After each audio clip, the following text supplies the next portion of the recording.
Selamat pagi para saudaraku seiman dalam Kristus. Marilah kita siapkan hati dan pikiran kita untuk mendengarkan firman Tuhan. Tuhan beserta kita sekarang dan selama-lamanya. Inilah Injil Yesus Kristus menurut Markus bab 3 ayat 22 sampai 30. Dimuliakanlah Tuhan. Dan ahli-ahli Taurat yang datang dari Yerusalem berkata, "Ia kerasukan Beelzebul, dan dengan penghulu setan ia mengusir setan." Yesus memanggil mereka lalu berkata kepada mereka dalam perumpamaan, "Bagaimana iblis dapat mengusir iblis? Kalau suatu kerajaan terpecah-pecah, kerajaan itu tidak dapat bertahan. Dan jika suatu rumah tangga terpecah-pecah, rumah tangga itu tidak dapat bertahan. Demikianlah juga kalau iblis berontak melawan dirinya sendiri, dan kalau ia terbagi-bagi, ia tidak dapat bertahan, melainkan sudahlah tiba kesudahannya. Tetapi tidak seorang pun dapat memasuki rumah seseorang yang kuat untuk merampas harta bendanya apabila tidak diikatnya dahulu orang kuat itu. Sesudah itu barulah dapat ia merampok rumah itu.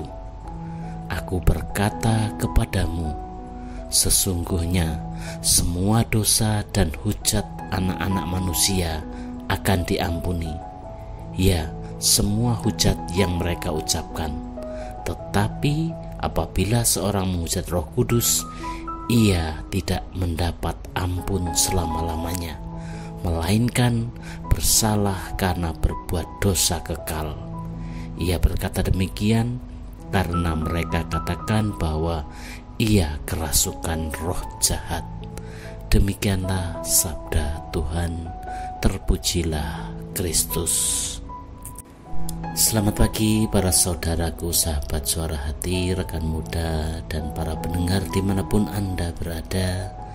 Melalui bacaan Injil hari ini dikisahkan bahwa para ahli Taurat yang datang dari Yerusalem melihat Yesus mengusir setan. Lalu mereka menyimpulkan bahwa Yesus kerasukan. Hal ini mereka lakukan untuk menyerang dan sekaligus tidak mengakui tindakan Yesus, sehingga mereka memiliki alasan untuk tidak mempercayai kebenaran yang dibawa oleh Yesus. Bagaimana iblis dapat mengusir iblis? Perkataan Yesus ini muncul ketika dia dituduh oleh ahli-ahli Taurat kerasukan Beelzebul. Beelzebul diterapkan pada dewa Baal. Beelzebul searti dengan dewa lalat dan merupakan nama ejekan dewa Baal-zebul, yaitu sang penguasa, saingan utama Allah Israel. Di kemudian hari, dewa ini sangat dibenci oleh orang Israel yang dilambangkan dengan iblis. Yesus pun langsung menggantikan dewa Beelzebul dengan iblis. Para sahabatku, sahabat suara hati, rekan muda, dan para pendengar dimanapun Anda berada, mengapa Yesus berani menentang para ahli Taurat? Tentu karena di dalam diri Yesus ada kekuatan yang tidak terkalahkan, yaitu Roh Kudus. Orang yang kerasukan oleh roh iblis kini digantikannya dengan kerasukan Roh Allah. Maka kekuatan Yesus terletak pada kepatuhan dan kesetiaannya pada Roh yang tinggal di dalam dirinya. Sangat mengherankan, Yesus menghadapi fitnah dengan penjelasan yang logis. Mana mungkin ia menggunakan kekuatan jahat untuk menghadapi si jahat? Kuasa jahat harus bersatu untuk mengalahkan kebenaran. Yesus melakukan karyanya dengan kekuatan Roh Kudus yang adalah roh kebenaran. Menghujat Roh Kudus berarti sengaja menutup-nutupi kebenaran. Orang-orang seperti ini dengan sendirinya tidak diselamatkan. Ia tidak mau mencari kebenaran dan terus hidup dalam kejahatannya. Para sahabatku, sahabat suara hati, rekan muda, dan para pendengar dimanapun Anda berada, dalam kehidupan ini, fitnah itu sungguh menyakitkan. Manusia normal pasti akan tersinggung, bahkan marah apabila dirinya difitnah. Bisa jadi dalam hatinya pun akan muncul keinginan balas dendam. Yesus difitnah kaum keluarganya. Kelompok yang kontra dengan dirinya sudah pasti lebih hebat memfitnahnya. Untuk itu Yesus menjelaskan hubungan antara hal yang jahat dan yang baik. Ia tetap yakin atas dirinya. Menjadi pribadi yang berbeda cara hidupnya dengan kebanyakan orang memang berat untuk dijalani. Ada banyak tantangan dan hambatan. Ketika Yesus berada di sebuah rumah, maka orang banyak berkumpul untuk memerintahkannya. Rupanya Yesus mengatakan sesuatu yang tidak dapat diterima orang waktu itu. Yesus sering mengatakan hal yang kontroversial, walaupun di dalamnya mengandung kebenaran. Hal ini terjadi karena tidak semua orang menerimanya sebagai anak-anak Allah. Para sahabatku, sahabat suara hati, rekan muda, dan para pendengar dimanapun Anda berada, Roh Kudus menghancurkan segala yang tidak baik yang menghalangi kerajaan Allah.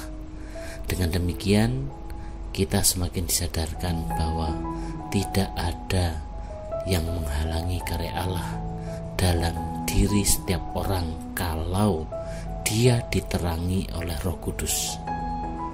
Roh Kudus melampaui segala tantangan dan persoalan. Kekuatan iblis tidak akan melampaui kekuatan Roh Kudus. Tetap Roh Kudus lebih berkuasa dari apapun.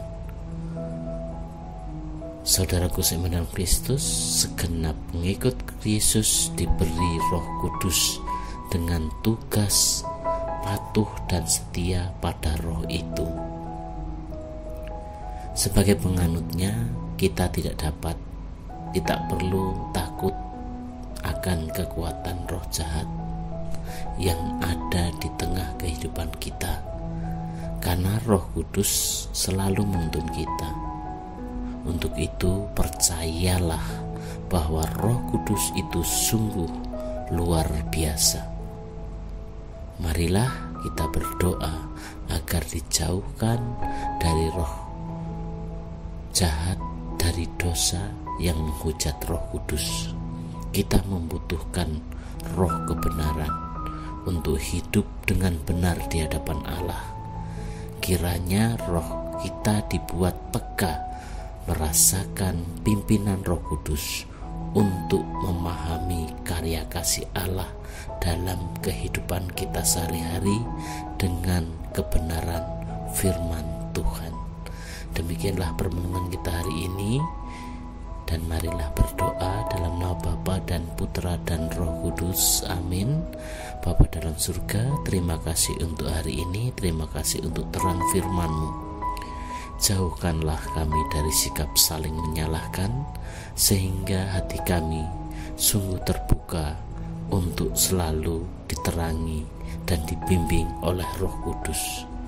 Doa ini kami serahkan kepada-Mu Tuhan, dengan perantaraan Kristus Tuhan kami.